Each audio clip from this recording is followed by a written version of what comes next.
Le business diabolique du métaverse.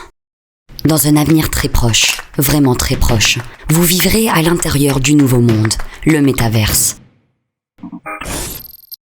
Peu importe que cela vous plaise ou non, au lieu de regarder votre écran, tel que vous le faites en ce moment, vous serez à l'intérieur de l'écran. Ce n'est pas pour vous inquiéter que l'on vous dit cela, mais les preuves sont flagrantes.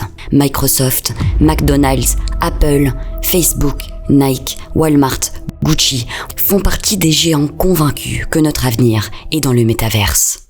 Les géants milliardaires de la technologie font tout ce qu'ils peuvent pour que cet avenir sombre se produise. Mark Zuckerberg est allé jusqu'à changer le nom de Facebook en Meta afin de devenir le nouveau maître suprême de cette nouvelle réalité.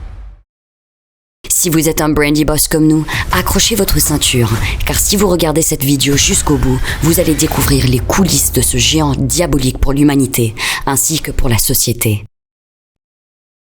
Le 28 octobre 2021, Facebook a publié une vidéo révélant leur nouveau nom, Meta. Dans la vidéo, Mark Zuckerberg décrit la nouvelle réalité augmentée de Facebook, une réalité où vous pouvez être ce que vous voulez être, où vous pouvez être vu comment vous voulez être vu, où vous pouvez échapper aux griffes de votre vie réelle, en un instant. La vidéo de présentation a fait le buzz dans le monde entier. Tout a été préparé pour nous inciter à rejoindre le métaverse. Nous sommes conditionnés par des entreprises au portefeuille garni de milliards de dollars, utilisant des tests fractionnés et votre propre psychologie contre vous. Et le pire, c'est que vous ne l'avez même jamais réalisé. C'est pourquoi d'ici 2030, nous vivons tous dans une réalité virtuelle hyper réelle. Voici comment le monde virtuel est déjà au cœur de la vie de la génération Z et Y. L'objectif premier des créateurs des réseaux sociaux est que l'on reste 24 heures à scroller dans leur plateforme dans le but de nous matraquer de publicité afin qu'ils puissent gagner de l'argent. Un Français moyen passe environ 8 heures par jour sur les écrans. Toutes les heures passées dans le monde réel est du temps perdu sur Facebook, car cela ne leur apporte pas d'argent. Zuckerberg s'est donc demandé comment exploiter encore plus le monde réel et occuper au maximum le temps libre de ses utilisateurs. Mais pour comprendre Facebook et le métaverse, nous devons connaître la personne derrière tout cela, Mark Zuckerberg. Fils d'un dentiste et psychiatre, Mark Zuckerberg est né et a grandi dans une banlieue aisée de New York. Il est même allé à l'université de Harvard. Zuckerberg a lancé sa première entreprise web en 2003, FaceMash. Le site web permettait aux visiteurs de comparer les photos de deux étudiantes côte à côte et de les laisser décider qui était la plus séduisante. Vous vous demandez sûrement comment à cette époque Zuckerberg a réussi à créer une base de données de photos conséquente pour le fonctionnement de FaceMash. C'est simple, il a tout simplement piraté les sites internet des grandes écoles américaines afin de leur voler les photos des étudiantes. Dès son premier réseau social, Mark Zuckerberg a bafoué les règles morales en mettant en compétition des femmes mais également enfreintes à la loi. Que pourrait-il se passer s'il détenait plus de pouvoir ? Après avoir créé FaceMash, 3 étudiants de l'université d'Harvard, Cameron Winklevoss, Tyler Winklevoss et Divya Naranda, ont proposé à Zuckerberg de les aider à créer un réseau social, harvardconnection.com. Mark était intéressé par ce projet et leur a promis de les aider dans leur création. Mais après avoir compris leur business model, Zuckerberg a décidé de créer et lancer Facebook, un service concurrent. 6 jours seulement après le lancement du site, les 3 étudiants ont accusé Zuckerberg de les avoir intentionnellement trompés et d'avoir utilisé leur idée pour créer Facebook. L'essence même de Facebook découle d'un vol d'idées. Zuckerberg ne recule devant rien afin d'atteindre ses objectifs personnels. En parallèle, Facebook gagne rapidement en popularité et atteint les 150 000 utilisateurs. Dès leurs premières années de création, Zuckerberg a réussi à lever 500 000 $. Plus moins d'1 an plus tard, a levé avec son équipe 12,7 millions de dollars supplémentaires. Alors comment Facebook était capable de collecter autant d'argent alors que son nombre d'utilisateurs était si faible par rapport aux sommes reçues ? Tout simplement car les investisseurs étaient impressionnés par une chose en particulier. Le temps que les utilisateurs actifs de Facebook ont passé sur le site. Plus de la moitié des utilisateurs revenaient sur le site tous les jours. L'ex-président de Facebook, Sean Parker, a admis que Facebook l'emporte sur le libre arbitre de ses utilisateurs. Lorsque les ingénieurs ont conçu Facebook, a expliqué Parker, leur objectif était de savoir comment Facebook pourrait absorber le plus possible de votre temps et de votre attention. Parker a admis que Facebook n'était pas seulement addictif en tant que drogue, mais qu'il y avait des effets similaires.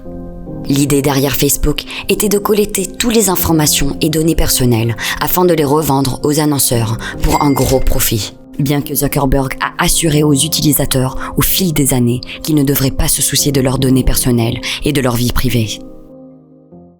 Malgré les scandales liés à la revente des informations privées des utilisateurs, Facebook s'en est toujours bien sorti et rien n'a entravé la croissance de ce réseau social. Afin de se développer, Facebook a racheté en 2012 l'application Instagram pour $1 milliard, alors que la société générait peu de revenus et était composée de seulement 15 salariés. À l'époque, Facebook était surtout utilisé sur l'ordinateur et Instagram avait réussi à se doter de près de 30 millions d'utilisateurs sur les mobiles. Mark Zuckerberg avait anticipé l'arrivée massive du mobile en tant que premier écran d'utilisation. Et c'est bien le cas aujourd'hui, le support de prédilection pour surfer sur Internet est bien le téléphone. Facebook, à l'aide d'Instagram, a pu se repositionner sur le secteur et affirmer sa place de numéro 1. Aujourd'hui, il y a près de 3 milliards d'utilisateurs dans le monde pour Facebook, accordant à Zuckerberg une valeur nette de plus de 70 milliards de dollars. Vous vous êtes demandé comment Facebook fait-il pour vous proposer toujours des choses que vous recherchez ? Pourquoi, quand vous allez sur un site internet, quelques secondes plus tard, vous vous êtes matraqué de publicité de cette même société ? Tout simplement en traquant votre vie et en synthétisant vos informations, l'algorithme de Facebook peut faire des hypothèses précises sur votre vie. Il peut connaître vos actifs, même si vous n'avez jamais mentionné un mot sur votre richesse ou vos investissements. Le logiciel de reconnaissance faciale de Facebook est maintenant si avancé qu'il peut détecter des utilisateurs et vous reconnaître sur des photos, même si vous n'avez pas été tagué. Facebook sert de plaque tournante ultime pour les publicités. Ces algorithmes fonctionnent pour créer les publicitaires le plus finement réglés de l'histoire. En plus de tout connaître sur vos vies à votre insu, une étude de 2017 a révélé que l'utilisation de Facebook était corrélée à une santé psychologique et même physique en déclin. En effet, plus de temps passé sur Facebook et Instagram était important, plus la santé mentale de l'utilisateur se détériorait. Encore pire, une étude réalisée en 2017 par la Société royale britannique pour la santé publique a découvert qu'Instagram était le site de médias sociaux le plus dommageable, provoquant l'anxiété, la dépression et la solitude. Ce n'est pas un secret pour Zuckerberg, ni même pour le public à ce stade. C'est un fait établi. Mais si vous pensiez que l'omniprésence mondiale de Facebook n'était pas assez effrayante, les choses ont pris un tournant beaucoup plus dramatique en 2013. Zuckerberg prévoyait que Facebook allait arriver à saturation, un peu comme toutes les grandes entreprises technologiques de l'époque comme MySpace, Napster et Yahoo. Facebook devait donc innover rapidement afin de ne pas faire faillite et tomber aux oubliettes. C'est pourquoi l'entreprise a commencé à investir massivement dans le nouveau monde de la réalité virtuelle. Il a fallu plus de 8 ans pour développer leur premier prototype et c'est en 2021 que Meta voit le jour. Selon Zuckerberg, le métaverse est la prochaine version d'Internet. Meta affirme avec certitude que le métaverse introduira le monde dans une nouvelle réalité, une réalité composée d'avatars et d'entreprises de différents mondes. C'est un marché nouveau et gigantesque. Ceux qui seront au contrôle de ce marché auront le contrôle de tout. C'est potentiellement la plus grande menace pour l'humanité telle que nous la connaissons. Le métavers sera au cœur de nos vies. Vous pourrez faire les magasins, rencontrer des amis, des célébrités et même se marier. Vous pourrez ressentir autant de plaisir que vous le souhaitez et faire ce que vous voulez. Un monde virtuel qui nous privera encore plus de notre vie privée et de notre liberté. Zuckerberg en est l'architecte et cela lui permet de devenir le créateur d'une réalité entièrement nouvelle.